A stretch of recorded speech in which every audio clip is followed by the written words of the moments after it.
you know. I had an album called Skin. Had a song about Harambe on it. Hi guys. So today I will be reading Skin, written by Roald Dahl. Read by me, Jordan Barclay, because I want to. Alright, let's dive in. Skin. The winter was a long time going. The freezing wind blew through the streets of the city, and overhead the snow clouds moved across the sky. The old man, who was called Drioli, shuffled painfully along the sidewalk of the Rue de Rivoli. He was cold and miserable. He moved, glancing without any interest at the things in the shop windows. Perfume, silk ties and shirts, diamonds, furniture, books. Then a picture gallery. He had always liked picture galleries. This one had a single canvas on display in the window. He stopped to look at it. Suddenly, there came to him a slight movement of the memory, a distant recollection of something, somewhere he had seen before. He looked again. It was a landscape, a group of trees leaning over to the side, as if blown by wind. Attached to the frame, there was a little plaque, and on this it said, Chaim Soutine, 1894 to 1943. Drioli stared at the picture, wondering vaguely what there was about it that seemed familiar. Crazy painting, he thought. Very strange and crazy. But I like it. Chaim Soutine. Soutine. By God! He cried suddenly. My little friend, with a picture in the finest shop in Paris. Just imagine that. The old man pressed his face closer to the window. He could remember the boy. Yes, quite clearly he could remember him. But when? The rest of it was not so easy to recollect. It was so long ago. How long? 20, no, more like 30 years, wasn't it? Wait a minute. Yes, it was the year before the war. The first war, 1913. That was it. And the Soutine, this ugly little boy whom he had liked, almost loved, for no reason at all that he could think of, except that he could paint. And how he could paint. It was coming back more clearly now. Where was it the boy had lived? The site Valguerriere. That was it. Then there was the studio with the single chair in it, and the dirty red sofa and the boy had used for sleeping. The drunken parties, the cheap white wine, the furious quarrels, and always the sad face of the boy thinking over his work. It was odd, Drioli thought, how easily it all came back to him now. How each single small remembered fact seemed instantly to remind him of another. There was that nonsense with the tattoo, for instance. Now, that was a mad thing if there ever was one. How had it started? Ah, yes, he had got rich one day. That was it. And he had bought lots of wine. He could see himself now as he entered the studio with a parcel of bottles under his arm. The boy sitting before the easel. And his, Drioli's, own wife standing in the center of the room, posing for a picture. Tonight we shall celebrate, he said. We shall have a little celebration. Us three. What is it that we celebrate? The boy asked, without looking up. Is it that you have decided to divorce your wife so she can marry me? No, Drioli said. We celebrate because today I have made a great sum of money with my work. And I have made nothing. We can celebrate that also. The girl came across the room to look at the painting. Drioli came over also, holding a bottle in one hand, a glass in the other. No, the boy shouted. Please, no. He snatched the canvas from the easel and stood it against the wall. But Drioli had seen it. It's marvelous. I like all the others that you do. It's marvelous. I love them all. The trouble is, the boy said, gloomily, that in themselves they are not nourishing. I cannot eat them. But they are still marvelous. Drioli handed him a glass of the pale yellow wine. Drink it, he said. It'll make you happy. Never, he thought, had he known a more unhappy person, or one with a gloomier face. Give me some more, the boy said. If we are to celebrate, then let us do it properly. In the nearest cafe, Drioli bought 6 bottles of white wine, and they carried them back to the studio. Then they sat down again and continued to drink.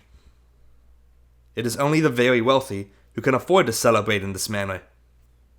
That is true, the boy said. Isn't that true, Josie? Of course. Beautiful wine, Drioli said. It is a privilege to drink it. Slowly, methodically, they set about getting themselves drunk. The process was routine, but all the same there was a certain ceremony to be observed. Listen, Drioli said at length. I have a tremendous idea. I would like to have a picture, a lovely picture. It is this. I want you to paint a picture on my skin, on my back. Then I want you to tattoo over what you have painted so that it will be there always. You have crazy ideas, the boy said. I will teach you how to use the tattoo. It is easy. A child could do it. You are quite mad. What is it you want? I will teach you in 2 minutes. Impossible! Are you saying I do not know what I am talking about?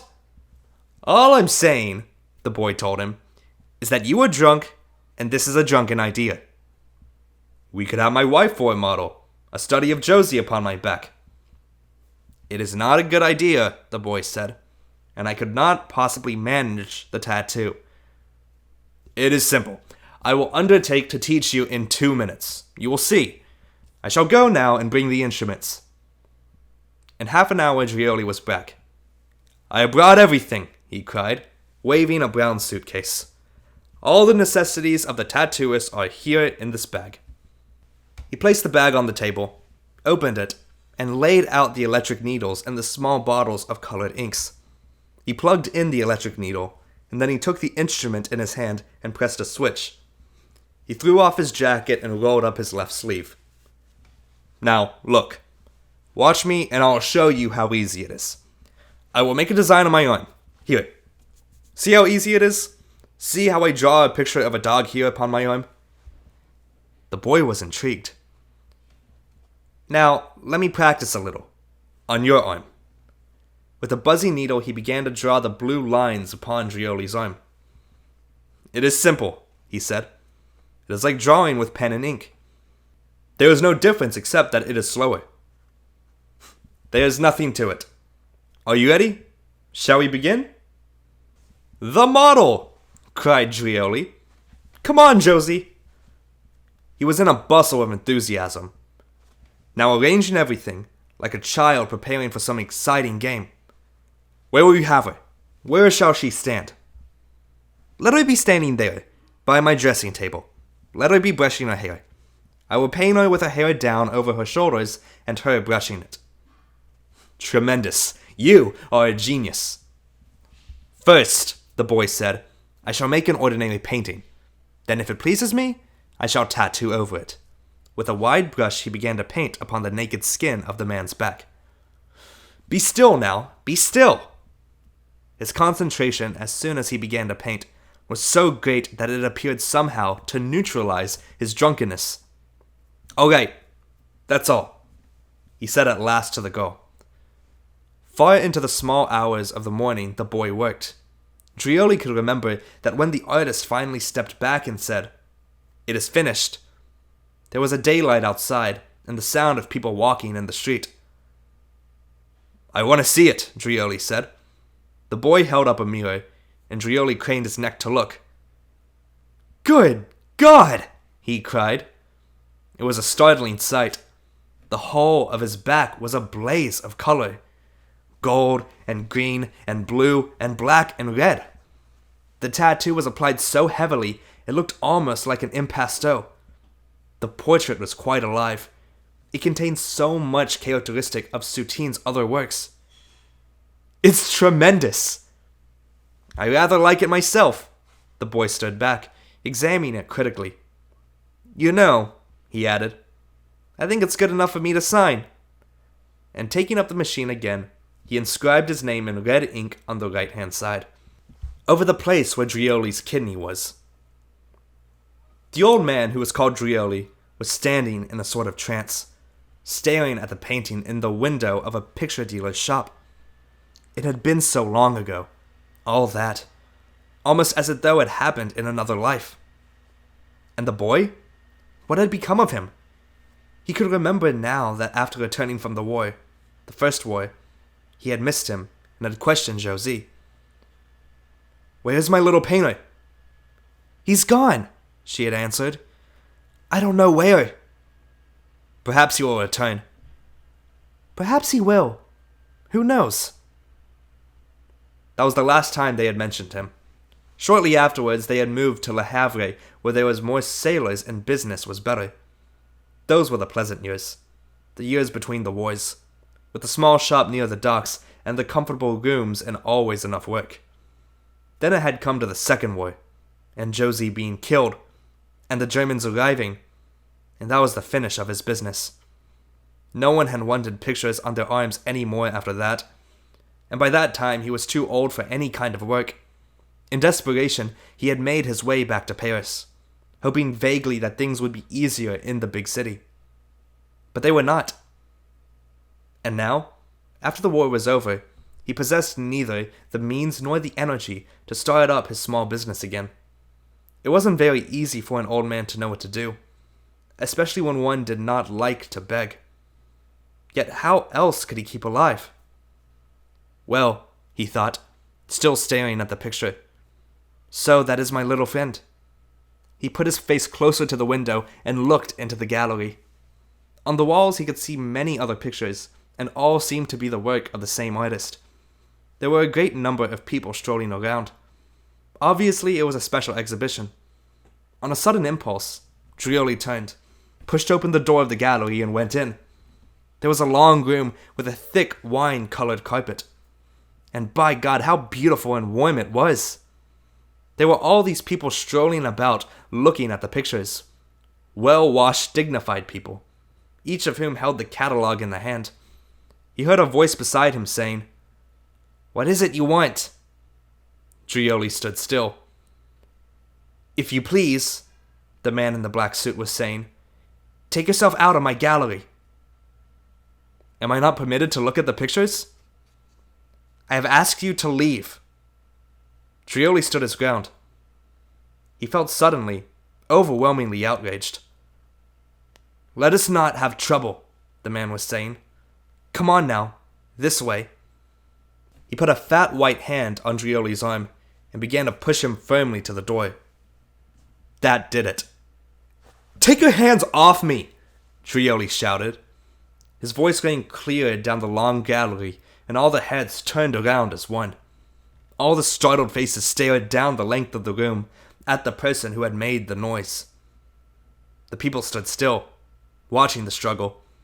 Their faces expressed only an interest and seemed to be saying, "It's all right. There is no danger to us.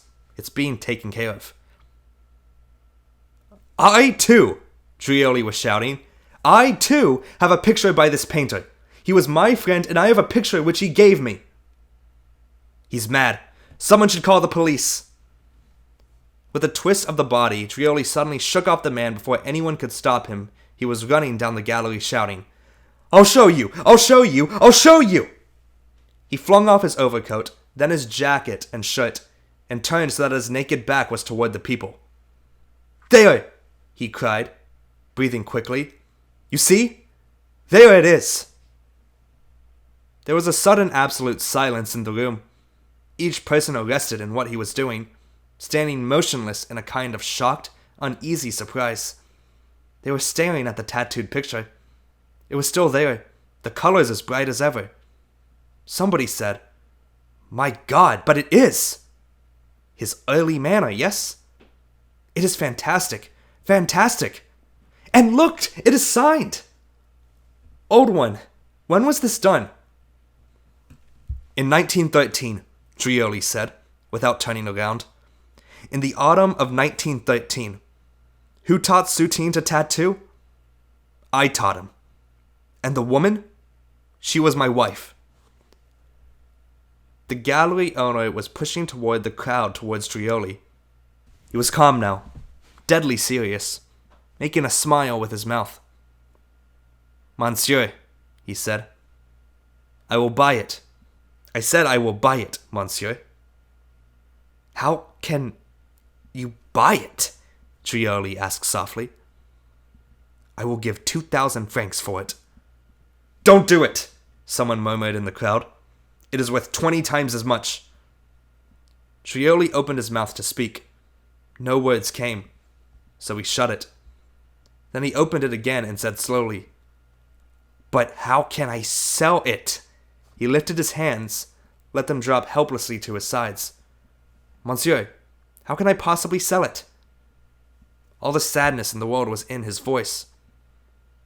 Yes, they were saying in the crowd. How can he sell it? It is part of himself. Listen, the dealer said, coming up close. I will help you. I will make you rich. Together we shall make some private arrangement over this picture. No? Trioli watched him with worried eyes. But how can you buy it, monsieur? What will you do with it when you have bought it?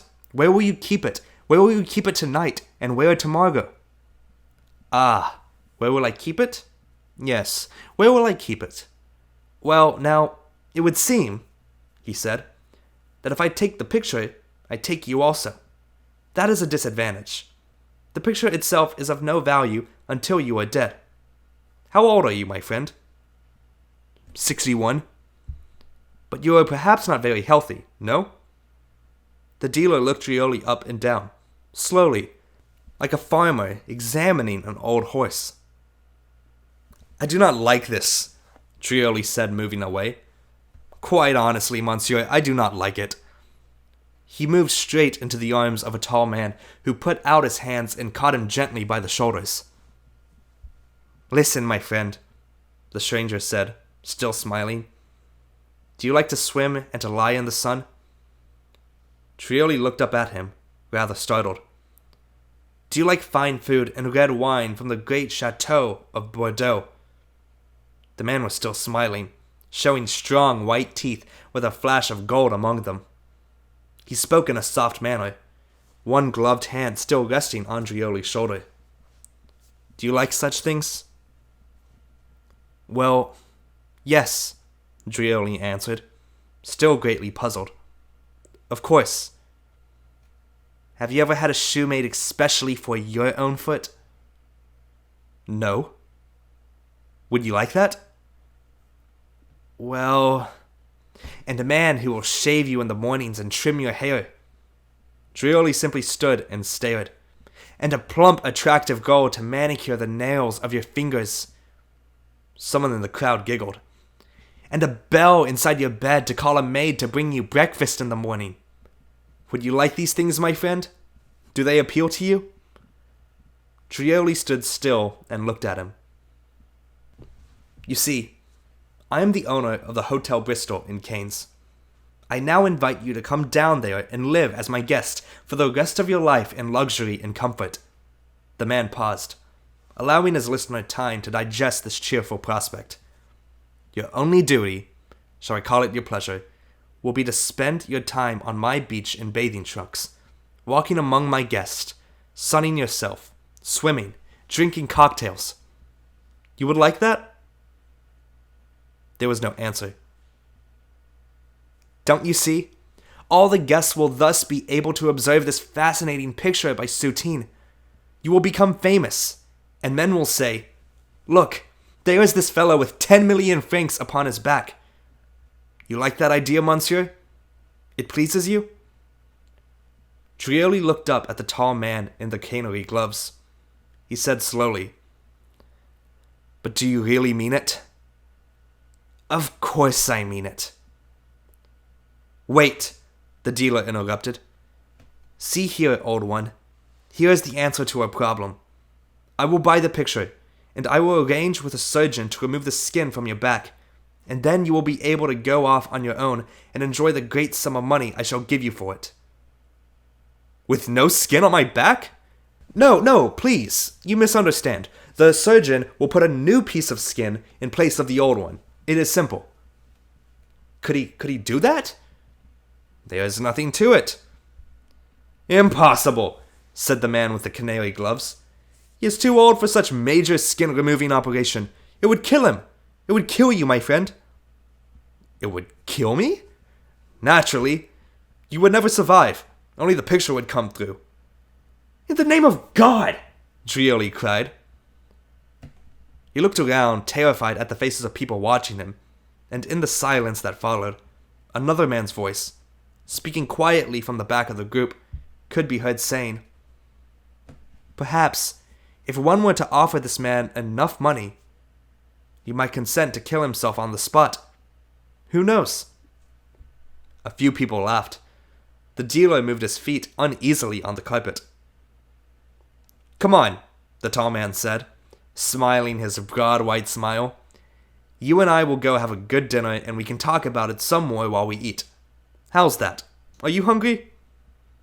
Drioli watched him, frowning. He didn't like the man's long, flexible neck, or the way he craned it forward at you when he spoke, like a snake. "Roast duck and chambertin," the man was saying, "and perhaps a soufflé aux marrons, light and frothy." Drioli's eyes turned up towards the ceiling. His mouth watered. "How do you like your duck?" the man went on. "Do you like it very brown and crisp inside? Or shall it be—" "I am coming," Drioli said quickly. Already he had picked up his shirt and was pulling it hurriedly over his head. "Wait for me, monsieur. I am coming." And within a minute he had disappeared out of the gallery with his new patron. It wasn't more than a few weeks later that a picture by Soutine of a woman's head, painted in an unusual manner, nicely framed and heavily varnished, turned up for sale in Buenos Aires.